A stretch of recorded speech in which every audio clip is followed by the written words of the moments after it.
Welcome to the Beyond You podcast. I'm so glad that you're here. You remember the conversation, you replay it, you know what was said, you know how it made you feel. And then they look at you and say completely calmly, that never happened. Or you're twisting things again. Or you always do this. You make everything into a big deal. And we don't realize that something shifts. Not dramatically, though, just this quiet little tremor, right? Just in the center of you. And you start to think, maybe they're right. Maybe I did misremember. Maybe I am overreacting. Maybe I am too much. And here's what I need you to hear just before we go any further. That moment, that quiet tremor is not a sign that you were wrong. It may be a sign that someone has been working very hard to make you feel that way. But I want you to stay with me, okay? Because what we are talking about today has been a topic that's been coming up in my sessions, might be the most important conversation you have all month. So, hey, it's Samantha Sanders here. Welcome to Beyond You podcast, the space where high achieving Black and Brown professionals come to heal, grow, and come back home to themselves. Of course, if information resonates with you, anybody's welcome. But of course, I'm talking to a virtual woman of color here. But if you're new here, I'm a licensed virtual counselor. I've worked with women navigating some of the most confusing, painful relationships, narcissistic relationships with parents, partners. I just want to make sure that we are healing and we can be able to pass and establish healthy, nourishing connections. So if you're returning, welcome back. I'm so glad you're here. I love having you guys tell me in the comments or just when you're talking to me, you're letting me know that you're listening. So I really appreciate that. But before going any further, if what you just heard in the opening landed somewhere in your body, I need you to just hit subscribe. If it's red, just hit subscribe there.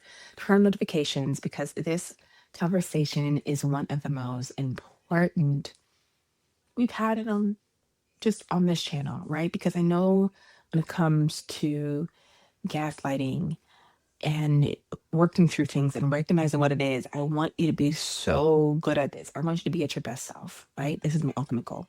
But today we're talking about the 7 signs that someone may have been twisting your reality, not to label anyone, right? I'm not trying to do that, but just to give you language for something you might have been feeling just within my sessions and just within our practice. So understand that I got you. Okay. So you might be feeling it for a long time, but without being able to name it fully. So we're gonna do that here. But at the end of this episode, I want you to be able to trust yourself just a little more than you do right now. Yeah. Okay, can we do that? That's what we're the goal. So let's go. Welcome to the Beyond You podcast, where we have real conversations about healing, trusting yourself again, and building the kind of relationships that actually feel good. I'm Samantha, and if you've ever felt like you're just going through the motions, like you're doing all the right things but still feeling disconnected, you're in the right place. Because here we go beyond the surface, beyond the hurt, beyond the patterns that keep you stuck. So take a deep breath, get comfortable, and let's get into it. So let me tell you about a woman that I'll call Camille. Camille is sharp. She's educated. She's accomplished. She's the kind of woman who handles everything with grace. From the outside, she has it all together. And inside, and you might resonate with this, that she's been quietly falling apart for 2 years. So she came to me describing her relationship this way. I feel like I'm losing my mind. She mentioned, I can't trust anything I remember. I know what he said to me last Tuesday, but when I bring it up, he swears it happened differently. And the way he says it, so calmly, so confidently, I start to wonder if I'm the one who's confused. So she started keeping screenshots, right? And this is when you know you start trying to document everything to make sure that your reality is real.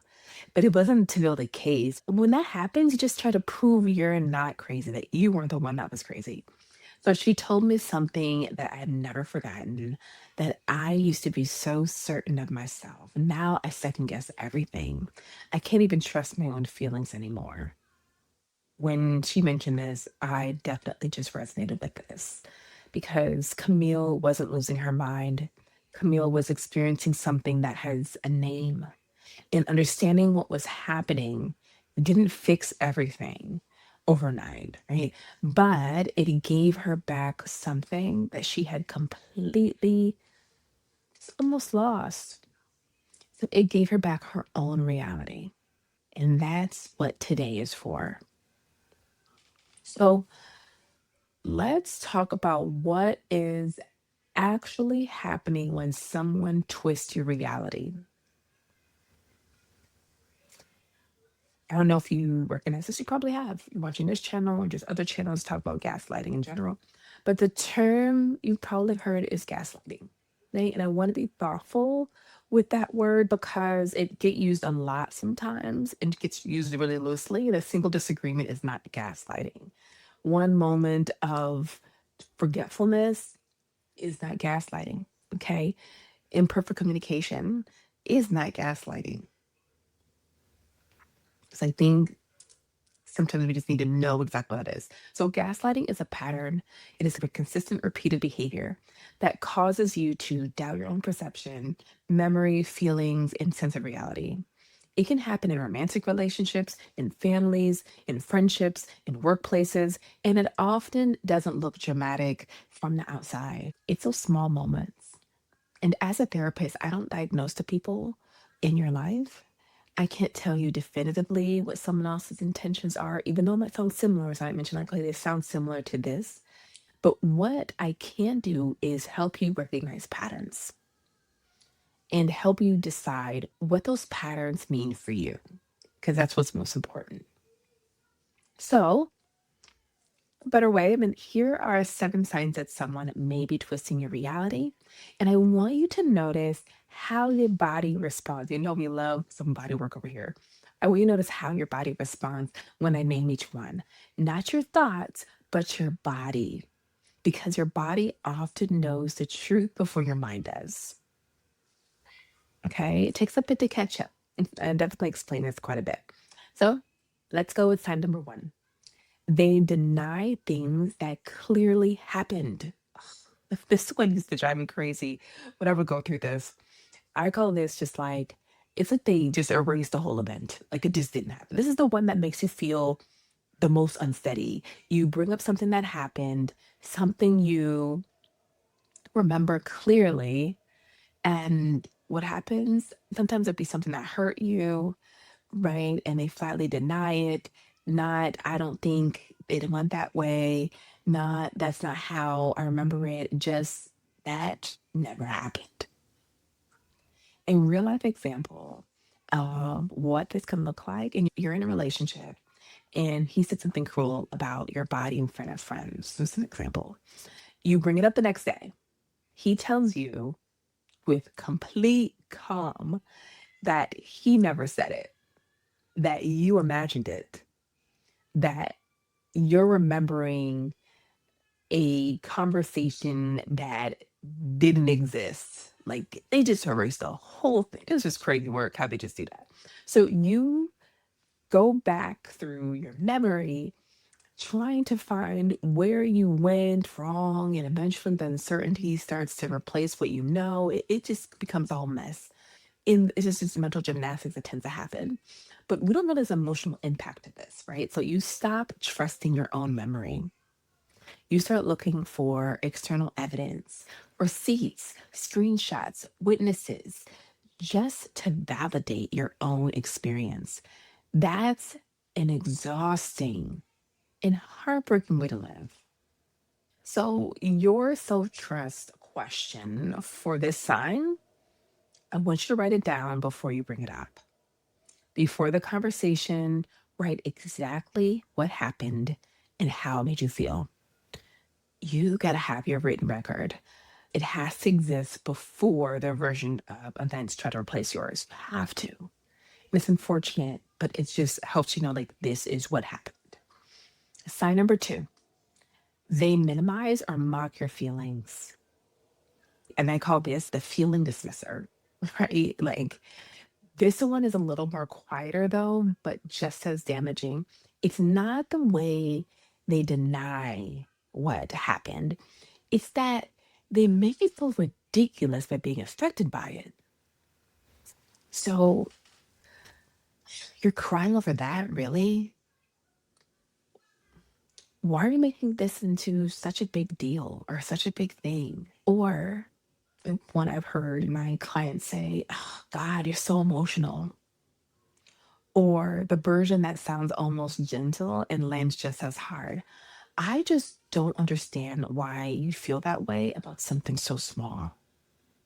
I'll have to give examples. So, say your mother makes a comment about your weight at a family dinner. Later, you try to tell her that it hurt. She sighs and says, "You've always been so sensitive. I just was joking. You need to develop thicker skin."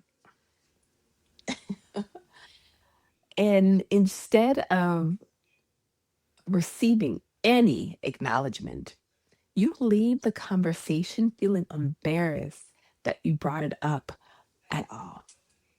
So we don't realize the emotional impact this has because what you did is what you learned to bury your feelings before they can be laughed at all.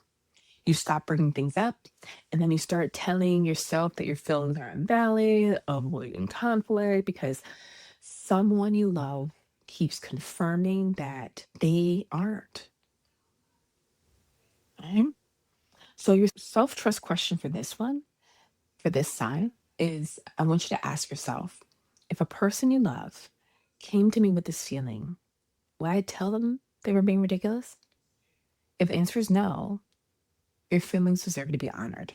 You can write in your journal, say it out loud to yourself, or share it with someone who holds it with care, or someone you trust. Your feelings are information, your emotions are information, and they belong to you. I feel like people tend to give their opinion on what emotions should be or how you should be feeling. They're literally not in your body. It is not possible to do. Sign number three, they rewrite the story so you become the problem. Ah, this happens so many times. It's crazy how that's happened. This one is particularly disorienting because it happens so fast, you almost don't even catch it.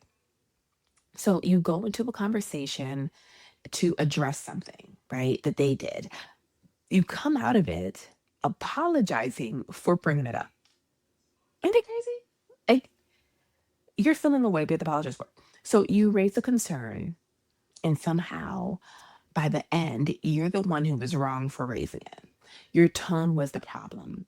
Your timing was the problem. The fact that you brought it up at all was the problem.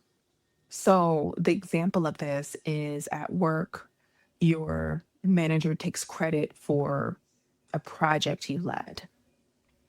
You bring it up privately, right? Trying to be respectful professionally.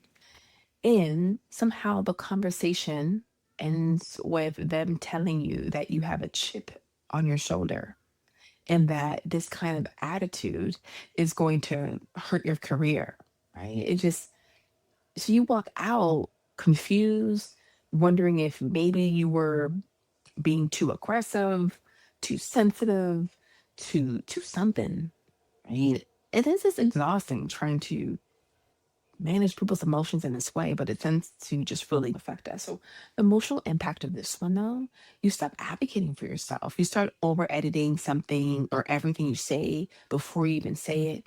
You are so focused on how you're coming across that you lose track of what you were trying to say in the first place. So, with this, your self question for this side before a difficult conversation, write down what you want to address one sentence. Like, I want you to think about like how Do you want someone to receive what you have to say? So, because after the conversation, I want you to come back to that sentence. Did the conversation address it, or did it end up with you defending yourself instead? And the answer to that question is really important information, right? Because you really want to see on what this person is trying to do. Sign number 4, they use your vulnerabilities or past against you. And this is the one that be like the archetype keeper. And so we might find ourselves in these things too. So if you find yourself in this, just it could be you gaslighting yourself or other people. Happens. But we want to be aware of it. You trusted this person, you opened up, you shared things about your past, your pain, your history, the way you do when you love someone and believe they love you back. And now they use it. Not always, obviously. Sometimes it's subtle. Well, you know how you are. You always assume the worst. This is just your abandonment issues talking. I know your ex did this to you, but I'm not him. Stop projecting. I know you have known this one person that has done this. They take the sacred things you shared and turned them into weapons. And the coolest part that makes you feel like your pain is a character, like a character flaw, like healing is a liability. So, an example of this is that you once shared with a close friend that you struggle with anxiety. Now, every time you raise a concern about the friendship, she says, "You're spiraling again. You do this when your anxiety flares up." And you start to wonder, is this my anxiety? Or is this really a problem that I'm being trained to dismiss? I really want you to be able to think about these things because I think we don't realize when we're doing it. And I want you to know the emotional impact for someone that is doing this is that you stop sharing, you stop being vulnerable, you close off the very thing that makes connection possible, that authenticity.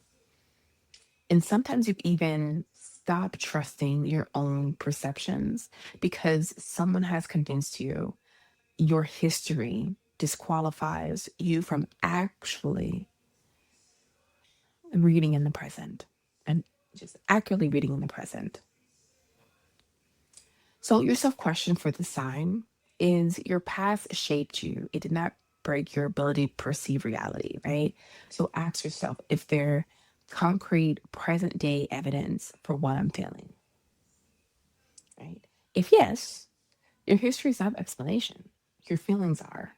I know this is going to be tough to kind of hear, right? So, thank you. Yeah, I really appreciate you just kind of staying with me while you hear these signs. Sign number 5, they call you too sensitive, dramatic, or crazy whenever you raise a concern.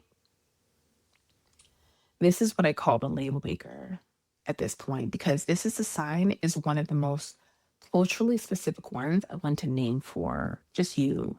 Because for Black and brown women in general, being called too sensitive or dramatic or emotional or too aggressive, right, doesn't just land as a personal insult. It lands against a lifetime of being told that our emotions are a problem, that we're aggressive when we're just being assertive or passionate about what we're saying, that we're a lot when we simply have standards. That's crazy. Right. So this sign hits differently for us and the people in our lives who use these labels. Okay. So even whether know it consciously or not, deep, exactly how deep those wounds go. So every time you bring a legitimate concern, you get labeled. And a lot of times it's not addressed or not heard. It's just labeled. There you go again. Why do you always have to make everything so heavy? Or you're being dramatic. You know how you get. Like these are things that are said to us constantly. So an example, you being in a relationship for like 3 years, every time you raise something that hurt you, his tone, his disappearing acts, his dismissiveness, he shakes his head and says, You're too sensitive. I can't say anything without you making it a whole thing. And over time, you stop raising things at all because being labeled feels worse. And I mean, a lot of times it feels worse than even being hurt. So the emotional impact, you silence yourself, you perform calm, you don't feel, and then you start to wonder whether you actually are too much, whether the problem really has been you all along. So we tend to just kind of keep just start end up being just kind of gaslighting ourselves and make us think that we're the problem. So your self-trust question for this side, are you labeled or am I being heard, right? Those are two profoundly different things. You deserve a second one. Sign number 6, do you leave conversations feeling confused, guilty, or disconnected from yourself? So I call this just kind of the fog machine. This sign is about what happens after the conversation, not during, but after. You went in clear, you knew what you needed to say, and you came out foggy, disoriented, somehow guilty for something you can't quite name. So, replaying the conversation, trying to figure out where it all went sideways, you just constantly feel like you're having to just figure it out for yourself. So, you're not confused because you were wrong. You're, you're confused because the conversation was designed, right? Whether consciously or not, to produce exactly that result. And this can happen in romantic relationships, in conversations with a parent, in meetings with a difficult colleague. Like the pattern is the same. You walk in grounded and you walk out feeling untethered from yourself. So, one example of this is you have a conversation with your co parent about the kids, just the kids' schedule. And you came in with clear ask. If we just one clear ask, and you leave feeling like somehow you owe them, you owe him an apology. You're not even sure about what you can apologize for. You spend the rest of the day trying to reconstruct what happened. And we don't realize the emotional impact this has when we do something like this or when this happens to us. You stop initiating important conversations. Right? The confusion becomes so consistently painful that avoidance feels safer than trying. And the relationship slowly becomes one where you can never address anything to heal. So, your self trust question for this sign is right after a difficult conversation, before you do anything else, just check in with your body. Notice where you feel tight. Write down two things: what you want, what you went to wanting to say, and how you feel now that it's over. That gap of information, I want you to honor it. Sign number 7, you have started relying on them to tell you what is real.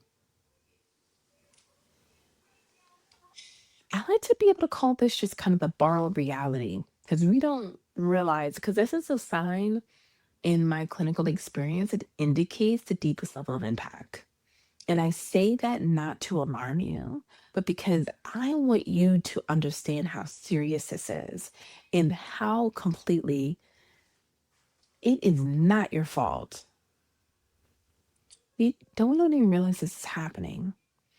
When someone is consistently denying your reality, minimizing your feelings, and labels you as the problem, eventually something starts shifting. You stop consulting yourself first. You start consulting them and then getting all the external validation. Did that really happen the way I think it did? You ask them. Am I overreacting? You ask them. Am I being crazy? You're asking them. And then what we do is that we tend to wait for their answer because at some point, your own answers stop feeling trustworthy enough. So, an example, you're at a family gathering and something happens that makes you deeply uncomfortable. But before you even process your own reaction, your first thought is, I'll ask him later if I'm reading this right.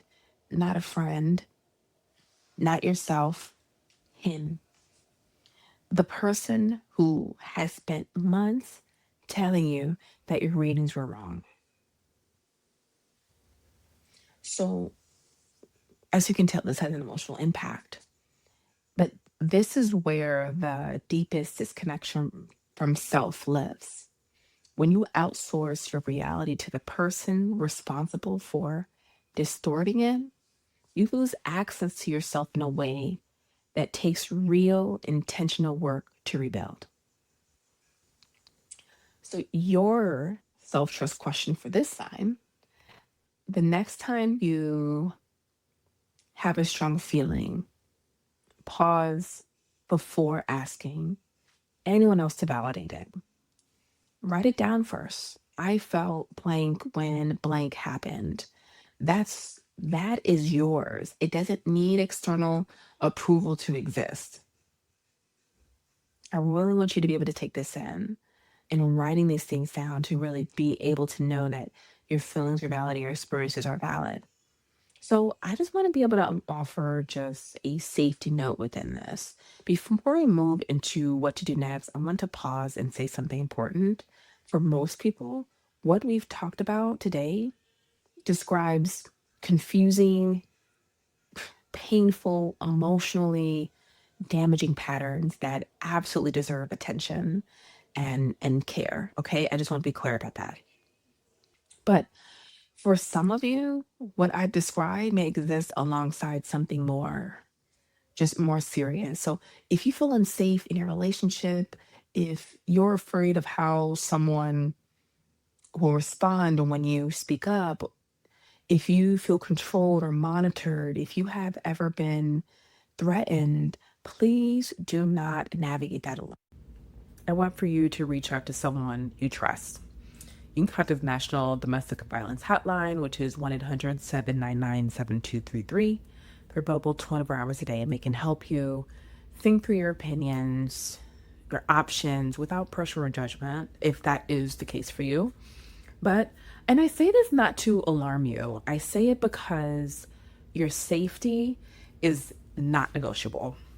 And recognizing these signs, I want you to know it's an act of courage. Because whatever your next, just think about what whatever your next looks like. It is an act of courage. So now we get the safety out the way. Let's kind of talk about rebuilding that self trust, right? What to do next is going to be the main thing. So all right.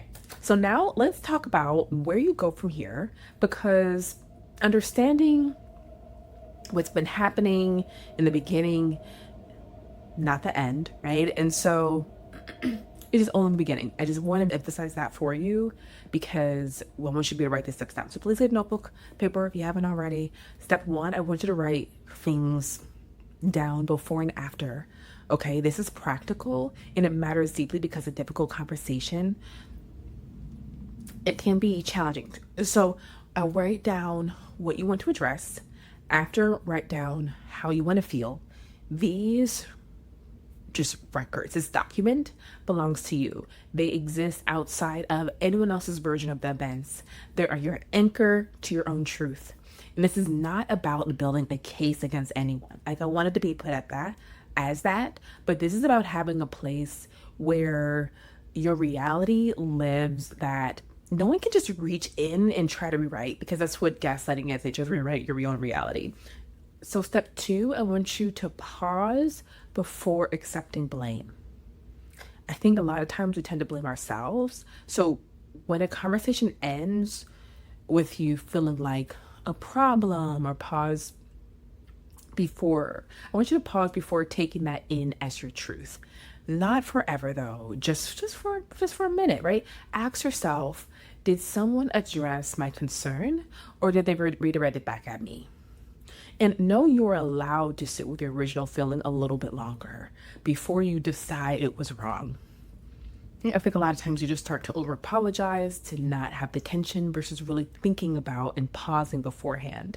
Step 3, I want you to do a reality check with someone emotionally safe, right? Especially when someone's gaslighting, you need someone to have that reality check, but I want you to choose someone carefully. It does not automatically mean your family, right? Because that's someone who will tell you what you want to hear, someone who will tell you the truth with kindness, though, like a friend, a sister, a therapist, a mentor who knows you and can reflect back what they see. Just something, especially when you're in a situation that's like this. And this matters because reality twisting isolates you from your perception. And so, and also from other people too. I don't want to forget that. So reconnecting with a trusted person is going to be important. Reconnecting with a trusted person is part of how you find your way back. Okay. And the next is going to be step 4. I want you to focus on patterns, not isolated incidents. One difficult conversation is not a pattern. One moment of forgetfulness is not a pattern. What you're looking for is whether this happens consistently, whether this is a predictable shape to your interaction with this person. So patterns are the story, right? I think a lot of times we focus more on the moment versus the patterns of the person. So understand that individual moments are just sentences. It's not. So really pay attention to those patterns. Step 5, I want you to come back to your body. You know, we always talk about this. Come back to your body. Your nervous system is keeping a record, even when your mind is too confused to make sense of things. Notice where you carry tension after certain conversations. Notice whether your shoulders relax or tighten around certain people. Notice what your body does before, during, and after interactions. Those things are going to be really important. Understand that your body has been telling you the truth this entire time. Give it permission to be heard. That's really going to be just important for you to take in, right? And step 6, I need you to be able to seek professional support if it's accessible to you, right? Because what we've talked about today is real, and it is heavy, and it is not something you should have to carry or sort through alone. A therapist who understands just relational trauma can be able to help you through this, right? And rebuild that self-trust just within yourself. And I want you to be able to have it. And just I wanted for you to be able to have someone to help you build that trust in a way that it sticks, not just intellectually, but in your nervous system and in your body and the way you move through the world. If you're not sure where to start, moonbeardy.org, we have lots and lots of blogs and posts. We have to talk about all these different things to be able to assist you through your journey. You can search if you need something specific. And I'm here week after week, so make sure you subscribe, right? We are kind of getting close to our 1,000, so I'm just so excited to have you guys come here week after week and have these conversations with you. So now, I know this was a lot that we've talked about. I want to close with something I need you to actually hear. Know that you didn't end up here because something was wrong with you. I want to just make that clear. You ended up here because you loved. And that's a beautiful thing. You loved someone or trusted someone or needed someone. And they use that love as an access point that is not on you just because you decided to put love out there. Nothing wrong with that. That's not your failure. Understand that is a wound. And wounds heal when they're finally allowed to see the light. If you recognize yourself in any of these 7 signs, I'm not asking you to make any set of decisions. This is not what this is for. Right? I'm not asking you to blow up your life. No, I'm not saying that. I'm asking you to start trusting your own perceptions again, slowly, gently, but with support before someone else's version of reality just starts to become the only one you know how to access. Because here is what I know to be true. Right? And I really want you to take this in. Confusion is not proof that you are the problem. Sometimes confusion is just information. That's just what it is. And so you are worthy and deserve relationships where you can trust your own mind, your own voice, and your own reality. And that's not too much to ask. That's a minimum. And you are worth more than the minimum, right? So, and you are worth, like, I need you to just really take that in. We're worth the minimum, more than the minimum, okay? So here's what I need from you before you close. Make sure to follow us, right? And to share with someone who would need this so we can get out to more people and be able to share, get more people healed out here, right? And making sure that they know the 7 signs and making sure that they know that they're not going crazy, right? I want you to hit the notification bell as well. So make sure you get access to every episode. This is a community we're building week by week, episode by episode, and you belong in it. Share this video with someone who has been just questioning themselves. You don't have to explain why you're sending it. Just send it. Sometimes the most healing thing you can do for someone you love is put the right words in front of them. So definitely drop a comment below. I'd love to hear just what your takeaway was from this, what you'd want to know more about. I'm just so excited that we get to continue just to be having this conversation with each other. So I will see you next week. Talk to you soon.